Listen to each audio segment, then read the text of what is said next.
Suplai minyak dari Timur Tengah tidak bisa keluar dan masuk ke pasar internasional dan menyebabkan harga minyak mentah dunia akan melonjak dan ekonomi global terdampak. Lalu, langkah apa yang harus dilakukan pemerintah di tengah gencatan senjata yang dilakukan?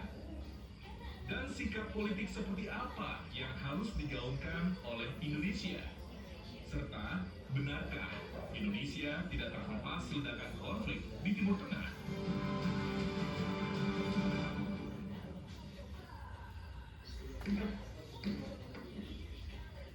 Di tengah perang jangan lupa minum kopi. Kopi itu menambah stamina dan tetap menghindari Anda lupa ingatan. Ya, ingat, Hotman sudah 43 tahun sudah pengacara, tapi kopi luwak hitam premium tetap membuat stamina Hotman bisa kerja sampai tengah malam seperti ini. The best, kopi luwak hitam premium.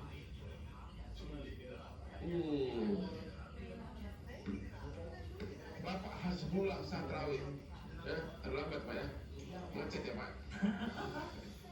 Coba dulu Bapak sebagai pengamat Timur Tengah, bikin dulu analisa singkat tentang apa sebenarnya yang terjadi, apa penyebab perang dan kenapa tiba-tiba gencatan senjata. Ya, kalau ditanya apa penyebab perangnya, sudah pasti bertanya kembali dengan apa yang terjadi dalam 2 tahun terakhir. Apa itu? Tapi perang di Gaza. Tapi saya meringkasnya dalam 4 poin secara cepat teman-teman. Yang pertama, krisis internal Israel yang cukup menggerus popularitas Netanyahu, ya. Yang kedua, perang di Gaza yang tidak pernah berakhir. Dan yang ketiga, kalau sudah di regional ada rontok, maka ancaman yang paling menakutkan adalah Iran. Dan yang keempat, akibat di Gaza yang tidak pernah selesai, banyak pendukung Israel yang balik badan dan mendukung menjadi mengkritisi Israel. Oleh karena itu, ini yang menurut saya hal-hal yang diinginkan oleh Netanyahu awalnya untuk didapat sebagai sebuah kemenangan. Tapi kalau Maksudnya, apa kaitannya itu sehingga Israel harus menyerang duluan Iran gitu? iya, karena kan kontennya tadi dari 4 hari ini proksi-proksi Iran di bawah sudah habis semua. Ya. Hamas sudah babak belur dalam tanda kutip ya, walaupun sandarnya nggak bisa dibebaskan.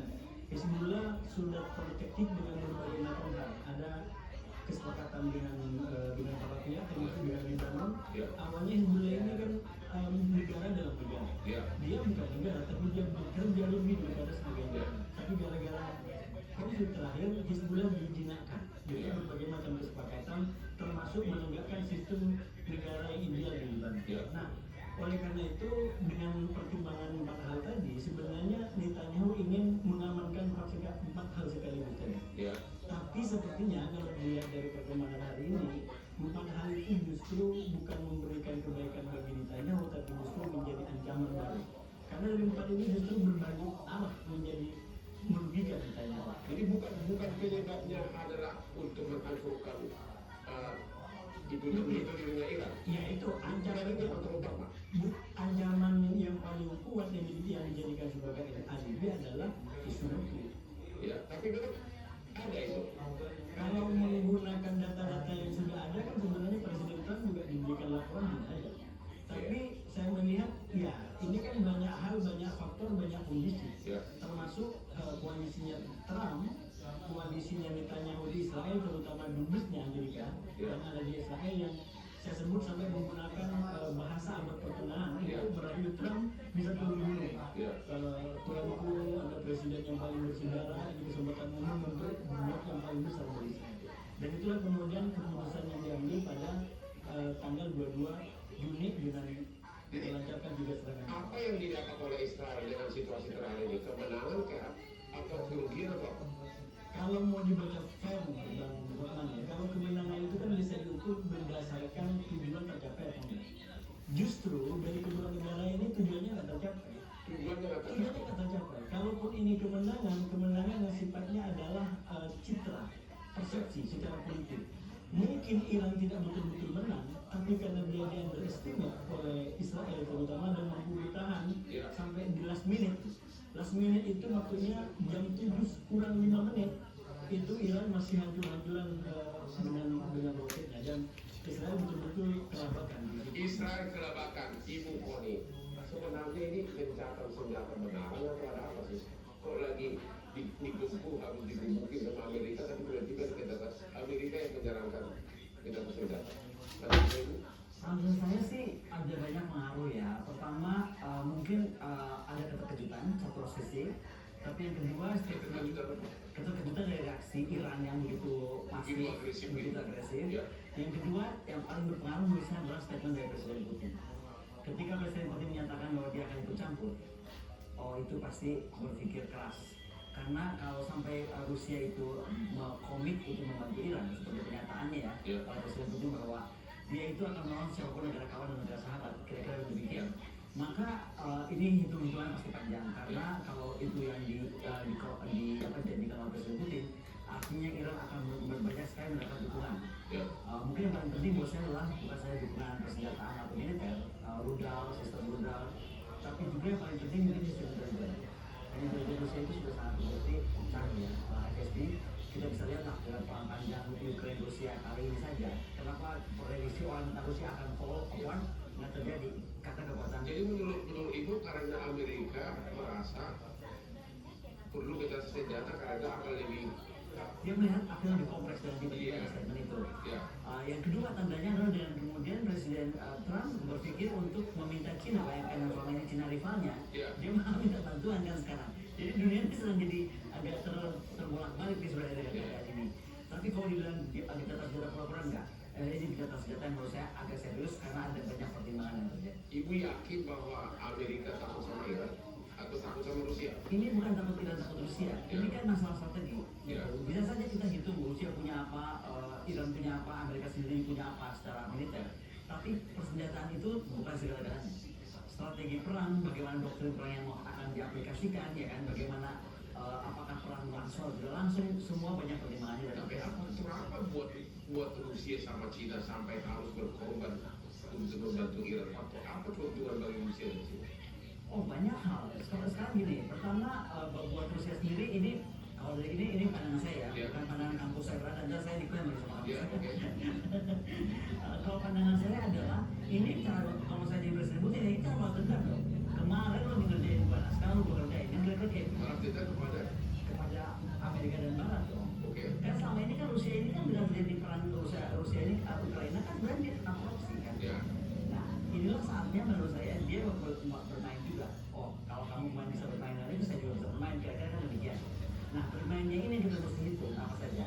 Karena kalau dari Iran sendiri, menurut saya Iran itu cuma punya 3 pilihan. Apakah dia akan terus dibuka membalas seperti yang dia mau, atau dia juga terus mampu Iran berbagi buta bertahan terus menyerang.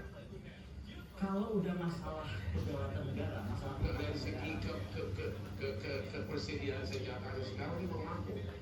Pasti mampu.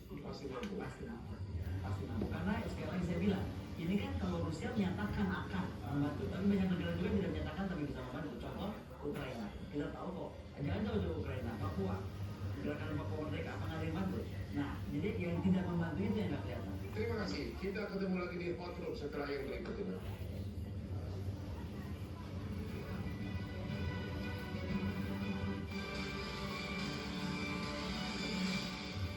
Dipersembahkan oleh Menangkan memastikan nonton langsung Indonesia di Amerika. Dukung Indonesia menjadi sejarah baru. Hai, belum sarapan? Berani minum kopi?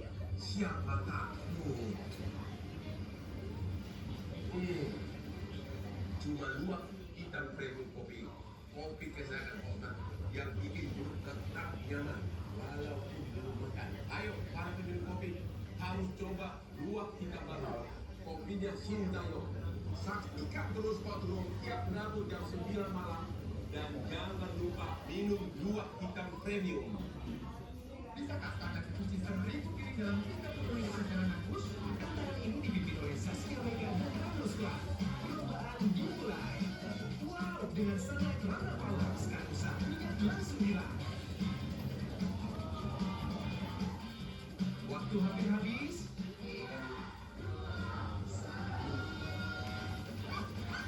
1.000 piring bersih hanya dalam 30 menit. Terbukti Sunlight Runner Power bersih secepat bus. Coba sekarang. Hai, belum sarapan? Berani minum kopi? Siapa takut? Cuma 2 hitam premium kopi. Kopi kesayangan yang bikin perut tetap nyaman walaupun belum makan. Ayo para peminum kopi harus coba luwak hitam baru. Kopinya Sintayong. Saksikan terus Outlook tiap Rabu jam 9 malam dan jangan lupa minum luwak hitam premium. Pilihan hari ini menentukan masa depan esok. Universitas Islam Malang menjadi ruang berkembang dan berinovasi. Berbagai program studi di Unisma pada akreditasi internasional unggul dan baik sekali. Dengan pembelajaran yang inklusif di laboratorium, perpustakaan, praktik lapangan, serta peluang kolaborasi yang luas, Unisma mencetak lulusan bergaya saing global. Unisma tempat memasak menjadi generasi berkelas dunia. Emang ada rumah dengan 3 kamar tidur hanya 1,3 aman di kota modern?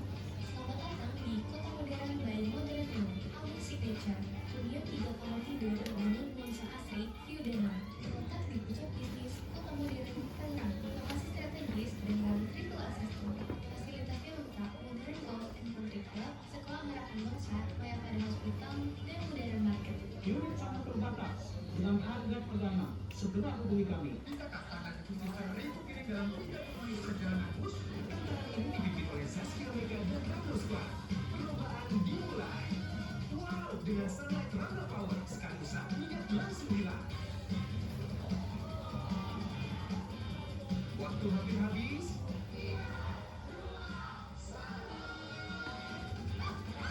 Seribu piring bersih hanya dalam 30 menit. Terbukti Sunlight Runner Power bersih secepat dusch. Coba sekarang. Rasa nomor 1 Korea selama 40 tahun dan perpaduan kelezatan yang luar biasa. Kini giliran Indonesia mencoba Pado Bibibentu. 제목했습니다. Dengan Pado Bibibentu, semua jadi lezat. Minyak kayu putih cap gajah sangat cocok memberikan rasa hangat pada saat cuaca seperti ini. Aroma minyak kayu putih membuat di badan saya semakin kusut.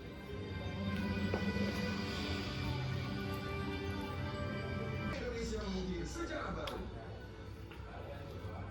Itu Pak Nur.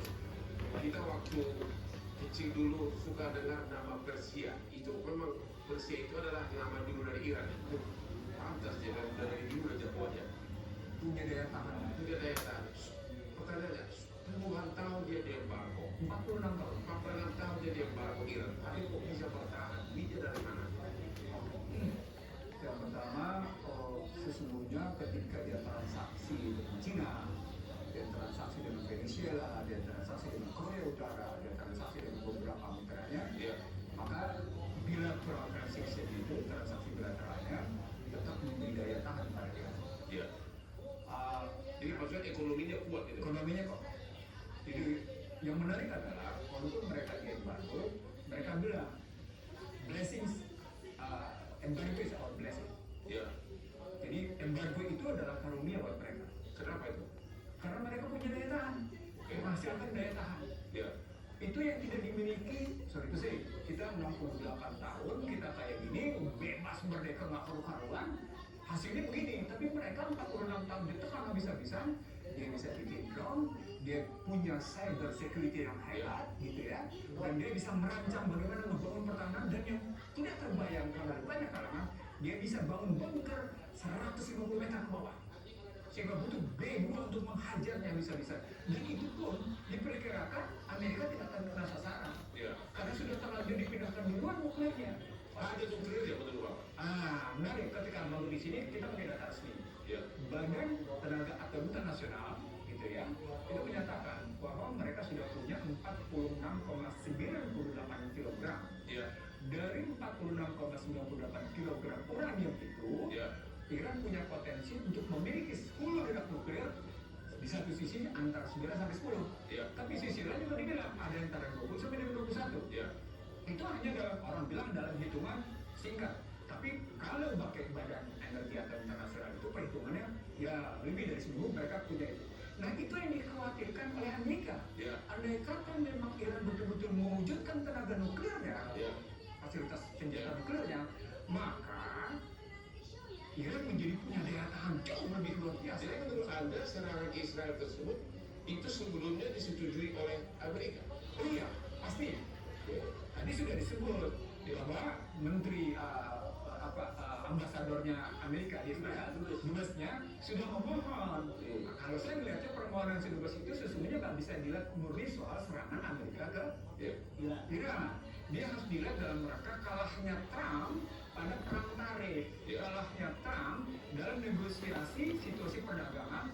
Anda bayangkan terhadap Kanada melawan, terhadap Inggris melawan, terhadap Meksiko melawan, terhadap Cina dalam berurusan nggak sama lo, gue nggak akan nelfon lo.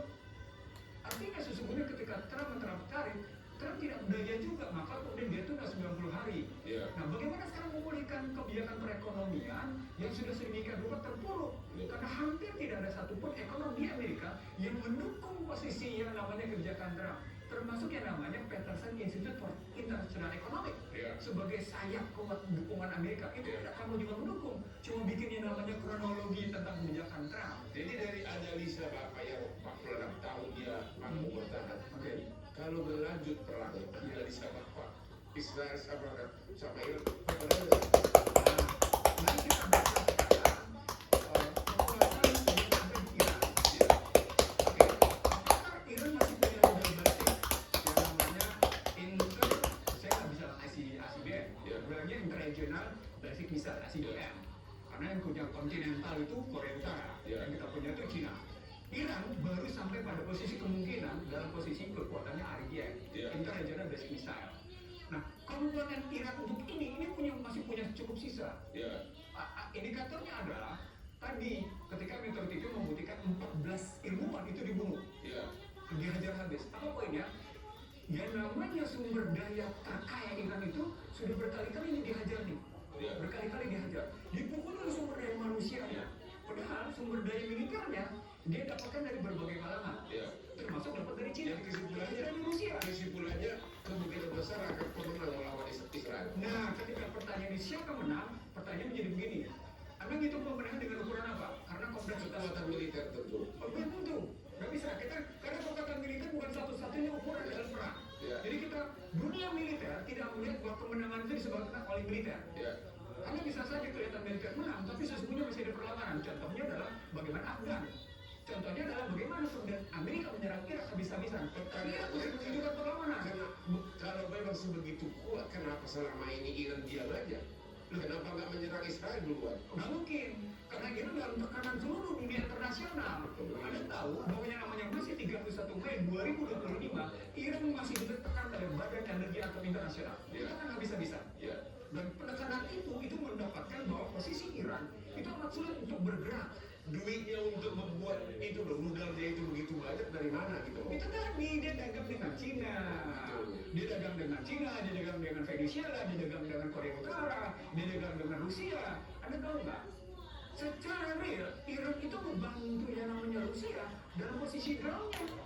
Makanya ketika tadi Koni bilang Putin siap membantu, karena Iran dalam posisi Rusia melawan NATO tidak melawan Ukraina, melawan NATO. Iran teman. Nah itu artinya Iran punya daya di situ, gitu. Daya militer. Sampai dia berani menyerang pangkalan militer di Qatar. Dan itu perang harkat martabat, Perang harkat martabat. Bagaimana nih Pak Saroni Robi? Posisi Indonesia bagaimana nih? Bagaimana apa posisi Indonesia dengan keadaan perang begini? Ya, Bang Hotman, jadi kalau kita lihat posisi Indonesia hari ini memang cenderung untuk tidak mengikuti status quo. Pertama itu terlihat dari pernyataan Pak Prabowo yang mengutuk standar ganda barat. Itu beberapa kali Pak Prabowo menyampaikan di forum-forum Sambil Forum, gitu ya. Kemudian di Timur Tengah juga menyampaikan hal yang sama bahwa Barat ini standar ganda. Jadi kalau yang melakukan kejahatan itu adalah Israel, dimaafkan. Tapi kalau yang melakukan itu adalah Ukraine, Rusia misalkan atau yang lain, itu jadi Anda mengatakan Prabowo di pihak Iran. Saya ingin mengatakan posisi Indonesia itu adalah cenderung menghindari status quo. Misalnya kemarin ada undangan ke G7, tetapi Pak Prabowo memilih ke Saint Petersburg dalam forum ekonomi internasional Rusia, itu Pak Prabowo mengatakan kenapa ke Saint Petersburg, karena yang mengundang Rusia. Maka saya tidak datang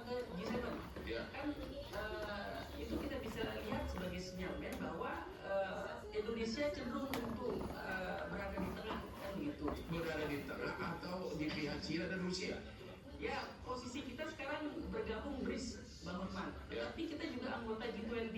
Gimana tuh Bang? Tapi secara faktual sekarang, Anda melihat Indonesia lebih condong ke China atau dan Rusia daripada Amerika? Ya, Indonesia itu untuk beberapa hal dia dekat dengan China secara ekonomi dekat. Ya. Karena Amerika memang sejak zaman Obama begitu cenderung meninggalkan Asia Pasifik, Bang. Jadi karena ada kekosongan di Asia Pasifik, ruang kosong itu diisi oleh China. Ya. Dan China ini hadir dengan proyek Belt Road Initiative, di mana ada tawaran proyek infrastruktur, bunganya ringan, begitu syaratnya tidak banyak. Itu yang membuat negara-negara di Asia Pasifik ini tertarik. Ya. Vietnam, Myanmar dan sekitarnya, termasuk Indonesia, tertarik dengan Belt Road Initiative, gitu. Ya. Di masa lalu mungkin negara-negara ini berbondong-bondong berdekatan dengan investasi Amerika, tetapi karena Amerika sudah keluar dari pakem itu, apalagi di era Trump gitu, sehingga kekosongan itu diisi oleh China. Ya. Sehingga negara-negara di kawasan ini kecenderungannya ya karena sudah lama ditinggalkan oleh Amerika, maka mereka dekat dengan China. Itu realitas juga. Terima kasih, Ibu Koni. Ya. Dulu kita lihat di media rakyat Palestina yang ribuan berlari-lari dikejar-kejar tentara Israel. Sekarang minggu-minggu ini kita lihat berbalik. Rakyat Israel mengungsi ke gunung-gunung dan ke bunker-bunker. Apakah memang Iran ini kekuatan terselubung atau memang apa yang terjadi? Kalau bilang kekuatan tersebut sih enggak ya, tapi bahwa apa yang dilakukan Iran itu kemarin itu betul mengejutkan pasti. Mengejutkan karena nggak nyangka sekuat itu begitu. Akan sehebat itu mereka bereaksikan. Ya. Cuman kalau kita bicara tentang ini tentang perang ini semua di Timur Tengah, kita tuh mesti balik lagi ke ini ya. Soalnya saya tuh pengen menerangkan dia loh. Apakah kita bahwa dia keluarkan buku dia keluarkan buku namanya Two Nations Under God. Ya. Di situ sudah jelas ketika Amerika membela Israel itu atas iman.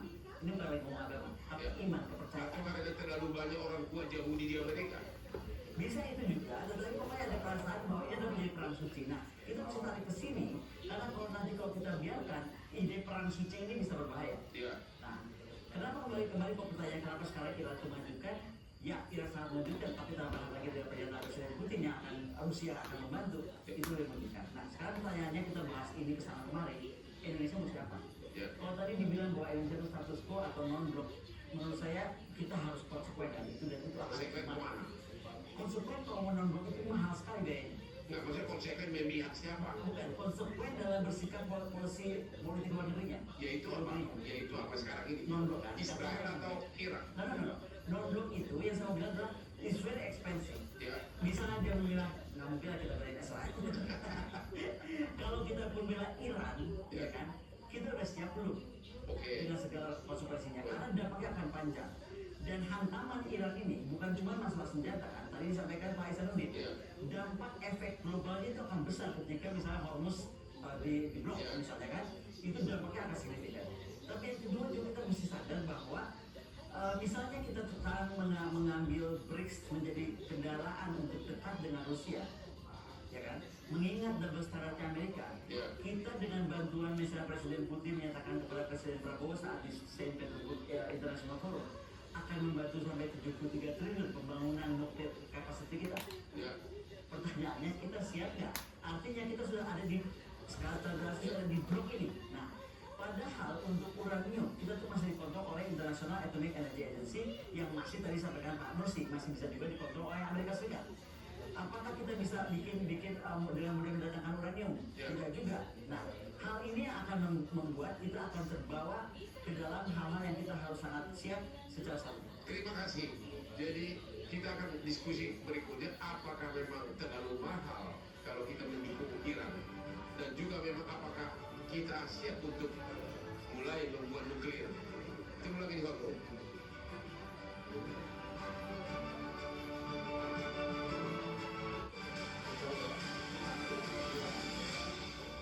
Dipersembahkan oleh Menangkan 5-3 nonton langsung Indonesia di Amerika. Dukung Indonesia mengukir sejarah baru. Hai, belum sarapan. takut. Cuma luak hitam premium kopi, kopi kesayangan Otan yang bikin perut tetap nyaman walaupun belum makan. Ayo para peminum kopi, harus coba luak hitam baru. Kopinya Sintayong. Saksikan terus Kodrum tiap Rabu jam 9 malam.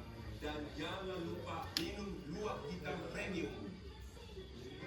Escalate your senses to make every move excellent. Suzuki Grand Vitara. Excellence escalated. Bisakah Anda sisa 1000 pilih dalam 35 perjalanan bus? Getaran ini dipimpin oleh Saskia Mega dan Ramos Club. Perlombaan dimulai. Wow, dengan Sunlight Runner Power, sekali satunya langsung hilang. Waktu hampir habis.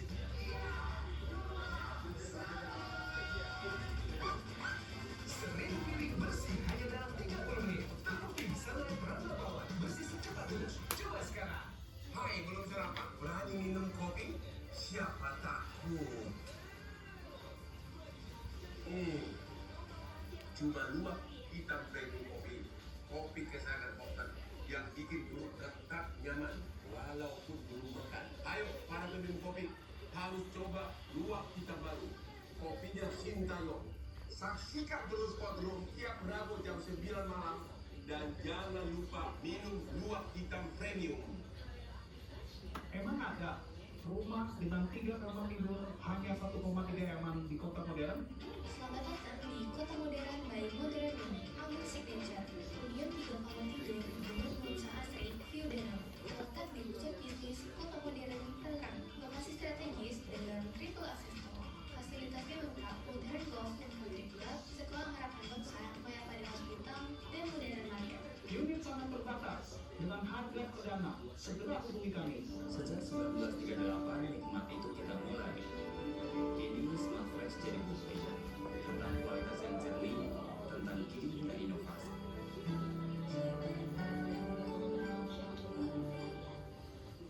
Sejak 1938, nikmat itu kita mulai. Kini Smart Fresh jadi bukti tentang kualitas yang jernih, tentang hidupnya inovasi.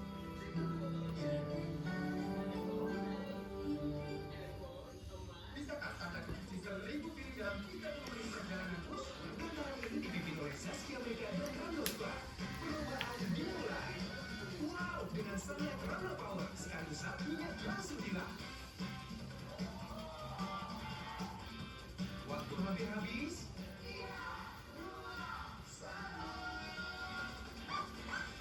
Seribu piring bersih hanya dalam 30 menit. Terbukti Sunlight Runner Power, bersih secepat lurus. Coba sekarang. Rasa nomor 1 Korea selama 40 tahun dan perpaduan kelezatan yang luar biasa. Kini giliran Indonesia mencoba Mado Bibi Benju. 잘 먹겠습니다. Dengan Mado Bibi Benju, semua jadi lezat. Minyak kayu putih cap gajah sangat cocok memberikan rasa hangat pada saat cuaca seperti ini. Aroma minyak kayu putih membuat ibadah saya semakin khusyuk.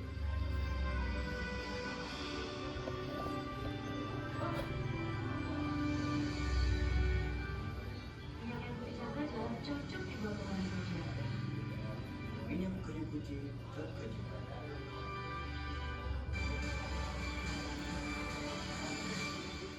Dipersembahkan oleh Menangkan dimatikan nonton langsung Indonesia di Amerika. Dukung Indonesia mengukir sejarah baru. Ketemu lagi di Hot Room. Iran dan Israel baru berperang seminggu. Hotman sudah berperang hukum selama 43 tahun dan 20 tahun terakhir selalu minum kopi luwak hitam premium 3 kali sehari. Secara KTP sudah parah, oke? Kopi luwak hitam premium. Pak Hasbullah, apa harga dan resiko yang dibayar oleh pemerintah Indonesia kalau memihak Iran? Dan apakah Indonesia akan melakukan itu? Ya, sebenarnya seperti yang tadi disampaikan oleh Ibu Koni, kita itu dikawal oleh nilai-nilai bangsa, terutama berkaitan dengan kebijakan luar negeri, tentang bebas aktif, tentang ikut serta dalam perdamaian internasional, perdamaian politik dan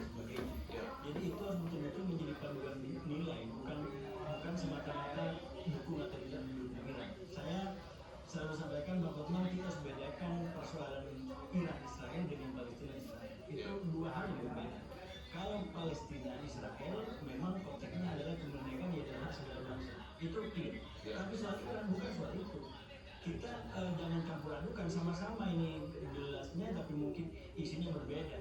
Nah, oleh karena itu menurut saya kalau dibaca secara visi kebangsaan kita, mestinya Indonesia itu yang pertama komit dengan agenda politik dalam negeri. Saya sampaikan tadi di awal, dengan Netanyahu menyerang Iran bukan tanpa kalkulasi. Dia punya kalkulasi yang minimal saya sampaikan 4 tadi. Nah, kalau kita ikut tabuhannya Netanyahu, lagi-lagi menang Netanyahu. Apa itu? Dunia terpaling dari Palestina mengikuti akan terjadi di Irak. Sampai hari ini Bang Lukman, di Palestina itu puluhan 50 orang, 80 bahkan mendekati 100 nyawa melayang. Nah itu yang sebenarnya kalau masuk dalam perjuangan Bang Lukman sampai 40 tahun tadi, kaitan dengan itu ada soal yang sangat serius, karena kalau di ini Bang Isan Nursi sering bicara itu, ada soal yang disebut sebagai sistem keberlanjutan daripada peradaban Barat ini. Terutama kalau dilihat daripada nilai dan sistem hukumnya. Nilai apa? Kemanusiaannya nggak bulat. You bicara manusia kalau itu teman you, begitu bukan temannya, lu bukan manusia. Itu fakta hari ini. Jadi Anda melihat Indonesia tidak akan memihak Iran? Memihaknya dalam konteks tadi, yang pertama adalah bagaimana ikut serta untuk perdamaian dunia. Nanti tidak akan secara hitam putih langsung. Bukan hitam putih gitu. Jadi kalau dalam konteks Palestina adalah soal kemerdekaan Iran segala bangsa, maka dalam konteks Iran bagaimana menjaga ketertiban dan partisipasi dalam konteks dunia tadi. Terima kasih. Pak Nur, apakah memang Indonesia merasa tahu diri nggak kuat untuk membela Iran? Sedangkan kita masih perlu pembenahan di mana-mana. Posisi Iran adalah posisi yang secara moral global mendapat dukungan dari banyak orang. Iran. Iran.